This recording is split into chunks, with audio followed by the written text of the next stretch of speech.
All right, friends, so we are back. Most of the time at this stage, you are just about to finish up your project. So any details that you need to add, anything you need to smooth, and any texture you need to add is the time to add it. So at this point, you should have at least one area that is three-dimensional. You can see that my eyebrows on this mask are three-dimensional.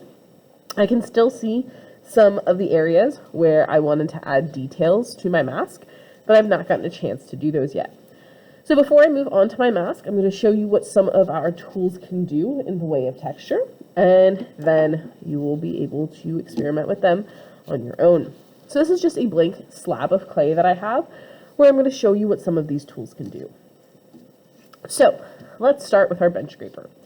So you guys know that these can create kind of rough, jagged, scored lines.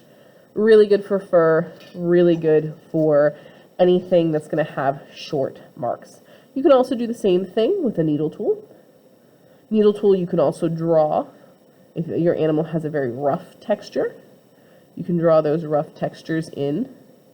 Maybe an elephant skin, something like that. Rhinoceros probably have that. With the needle tool, you can also make the lines going in different directions to kind of show how it folds maybe around the eye of an animal, or even show different sections by making them different lengths and going in different directions. You can make similar textures. Whoop, my lights just turned off. You can make similar textures with these toothbrushes. So I'm going to do that. I actually turned I think that actually worked, having the lights turn off on me. Then, other tools that we really haven't used that much. Your wooden tools. If your animal has scales, if you press down with those wooden tools, find one that's round. This one isn't quite as round as I would like to use, but you can add scales or the texture of maybe a reptile, like that. Sometimes the backs of these have textures as well that you can add. And hold this up so you guys can see the different textures in the light and what some of them look like. On the back, I'm going to show you how to use some of these scooping tools. So the scooping tools are there to remove clay. When you remove the clay, please be careful to only remove clay from the surface of your project. Be careful to not gouge too deeply. If you go too deep into it, look what happens. I accidentally went through the entire thing. This is an easy way to accidentally ruin a project. So stay on top. Sometimes they like to dig in deeper than you want them to. Be careful with that. So you can make long strokes, you can make short strokes, you can leave, and notice that these get very full of clay. You can leave little bits behind, so pull up, lift out, maybe making feather type things, like that, so they become three-dimensional and stick up.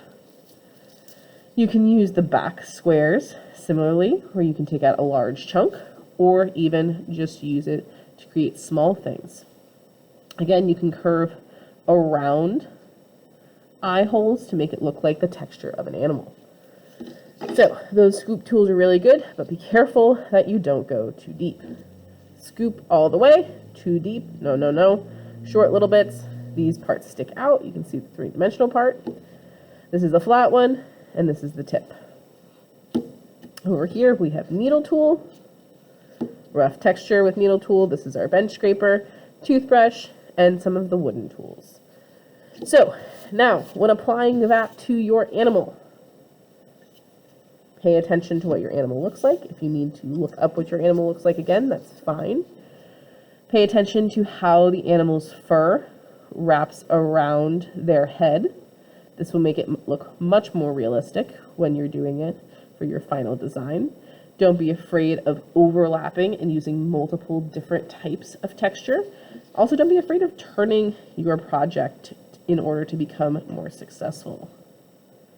There we go, just like that.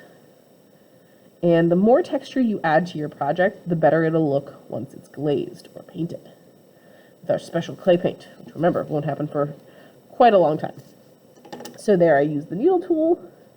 From here, if I want to, I can add some of the details on the bottom, representing different textures.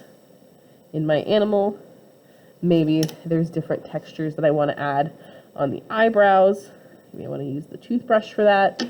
Maybe for the ears, I didn't make something three-dimensional, but I decided, I'm going to carve out part of it so I can make it look a little bit more three-dimensional, even though I didn't build something.